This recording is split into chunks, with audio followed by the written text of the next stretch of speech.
Ok តោះយើងមកដោះស្រាយពីបញ្ហា page ដែលវាជាប់សញ្ញាដកបែបនេះអញ្ចឹង page មួយហ្នឹងវាជាប់ការពមៀនពីក្រុមហ៊ុន Facebook ឬក៏យើងហៅថា very strict នេះគេដាក់ page has issue your page need to attention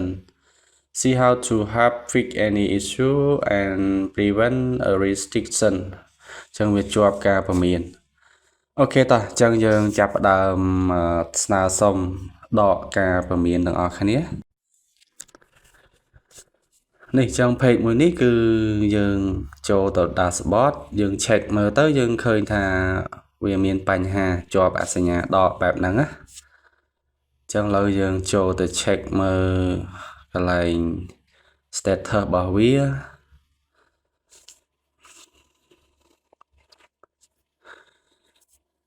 ចឹងនេះយើង screenshot 2 3មកណា screenshot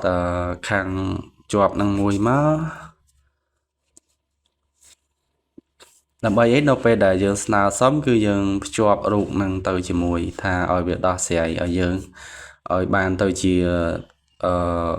ធីកពណ៌បៃតងវិញណា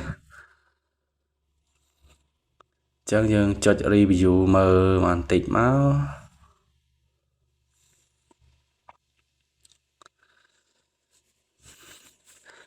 ចឹង page ហ្នឹងកាលហ្នឹងខ្ញុំផុសវីដេអូតាក់ទងvớiក្មេងដល់ពេលផុសទៅវាជាប់ការពមៀនហ្នឹងទៅឥឡូវយើងថយចេញមកវិញសិនមកហើយយើងcheck មើលទៅឃើញថា page ហ្នឹងយើងរកលុយបានខ្លះហើយតែឥឡូវជាប់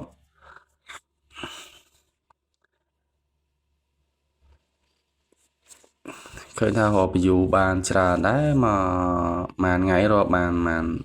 1លានជាងហើយដែរជិត2លាន view ដែរ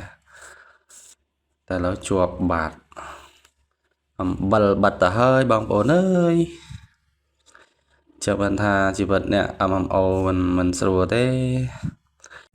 អូខេតោះអញ្ចឹងយើង scroll រកពាក្យថា report problem នេះចុចឡើង report problem ហ្នឹងមក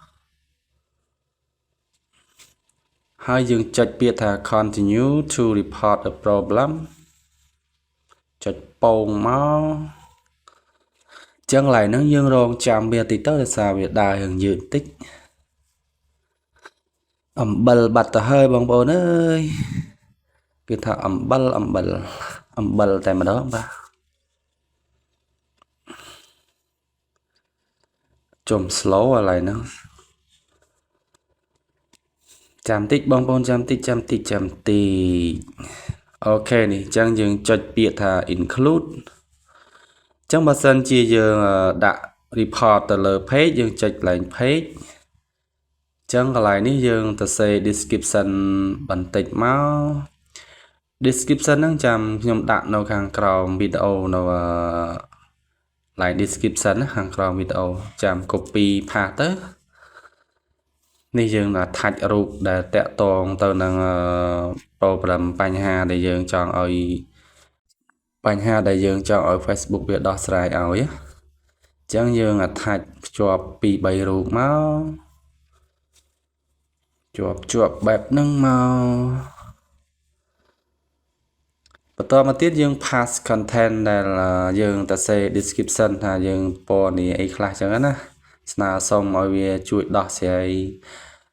ថាយើងខុសអីរាយរាប់ក្នុងនឹងតិចមកតែ